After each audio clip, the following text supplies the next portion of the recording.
Hello everyone, today we are going to learn basic Shift Architect tutorial how to add backdrop.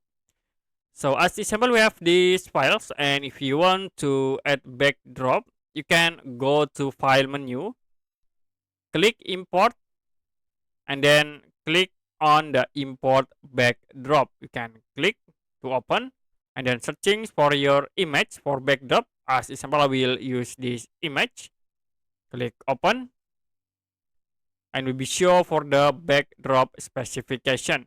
So in here we use the default names and default settings. Click OK to apply. Now the backdrop will be set into the library user catalog in here. Now if you click on the drawing area, it will be set the backdrop like this.